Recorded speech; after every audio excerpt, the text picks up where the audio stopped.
communication. Yeah, buddy. Because it gets hot. So I walk around with my water. This is my blue book. I didn't play piano for 16 years when I came to Quartzsite. I didn't touch a piano. Mm-hmm. In order to keep the words to the hundreds of songs I had written in my head, every time I rode my bike, I would, like a mantra, recite my lyrics. Because I had never bothered to write them down. Right. I mean, Sweet Pie was crazy. Exactly. Anybody who knew me then never figured I would live long enough to be a senior citizen. This blue book is how I'm coping with it. This is words to songs that I was able to finally resurrect, largely through memory and also through tapes, old cassette tapes from the 70s, from my shows. Gotcha. And let's see.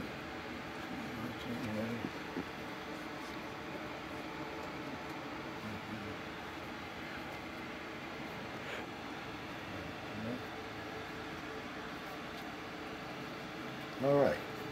So I haven't performed the song for a long time. All right.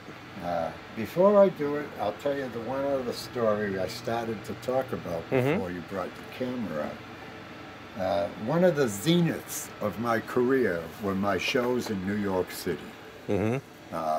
I played 4 or 5 times for a week at the Gaslight Go-Go and opened up for people like Rita Coolidge, who hated me. She so offended herself over my nudity, and she was so offended that I had this harmonica player, a little child prodigy. He was 6, and we sat him on a high stool so his mic would be, his hat would be near the mic. And the sight of a naked man and this little boy on stage just blew her apart. It was lucky for me that her management, Jerry Love at A&M Records, also liked me. Couldn't do dick all for me because of his allegiance by contract even to Rita Coolidge. But I survived the week because he intervened and tended to block her away. But that's what led to my successive engagements there. I got very popular there. Right.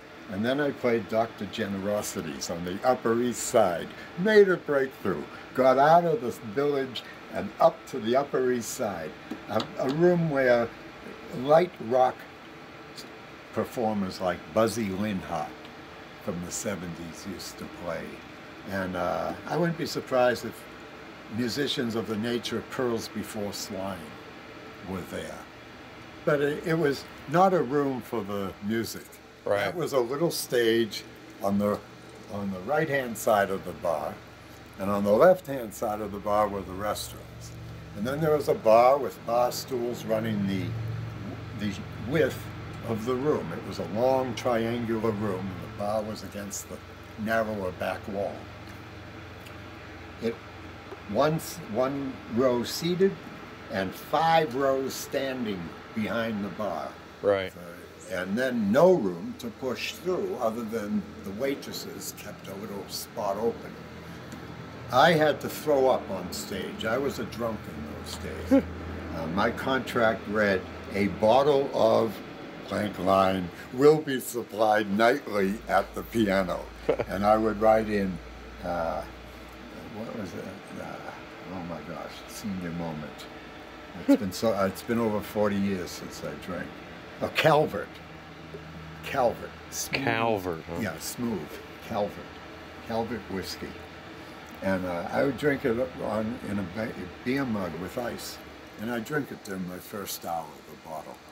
Oh and my I God. was a functional drunk. If somebody pushed my buttons, I would go ballistic. I had a temper that would be just like a snap of a finger. Wow. And the sight of a screaming, naked, waving, kicking man would just blow trouble out of the way. You look like that guy. Yeah, that's me in 1974. They used that picture of me for a 70s beach reunion at Salisbury Beach, where I used to work in the early 70s, 90 nights a summer, 4 years in a row. I was naked at the turf and surf. Anyhow, what happened was I was singing one of my songs, and my harp player then was the late Willie Maloney. And Will Maloney would keep playing the harp, and I got up from the piano in the middle of If You See K, I think was the song, and I had to push like this through the 5 rows of standing people all the length of the bar, and I had to heave. I mean, there was just no excuse for it. You can see by my eyes, I had to heave. And whoever was in the way was just destined to be heaved upon. Well, lo and behold, it was this, round, robust, very African-dressed looking, middle-aged black woman. Her name, turned out, was famous. She's Odetta, the African-American folk singer who did Carnegie Hall with, who did the You Calypso puked on songs. Odetta. Yeah, I did. I heaved all over her, made it to the men's room, cleaned up, and dry heaved a bit, cleaned up, came back to the stage and pursued the song again.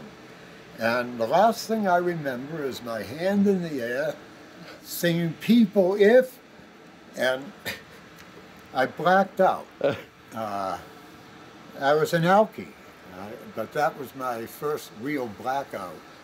I woke up in Vermont about a day and a half later at a farmhouse with people I only knew as acquaintances who used to come to my shows at Fat City in Vermont.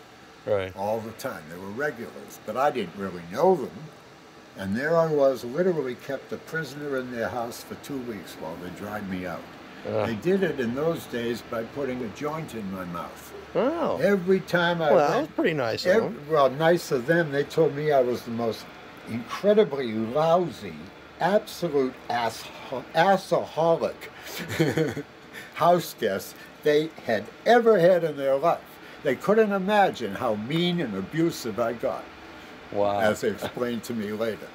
But they dried me out and showed me then. They played me a tape after 2 weeks before I left. They played me a little cassette they made up. Right. With my song, If You See K, recorded from 5 years before, from 4 years before, from 3 years before, from 2 years, and the piece of the recording current from New York City at Dr. Generosity's.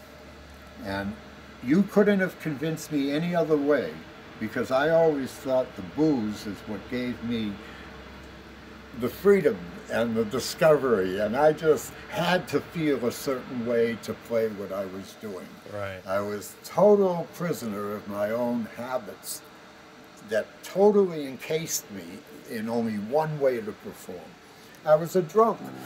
So marijuana cured you from alcoholism, basically. It didn't cure me. It just. Well, you can't really cure alcoholism, can you? I didn't really lean on marijuana I never forbade it in my life, but I never leaned on it because I discovered there's all kinds of ways to feel good.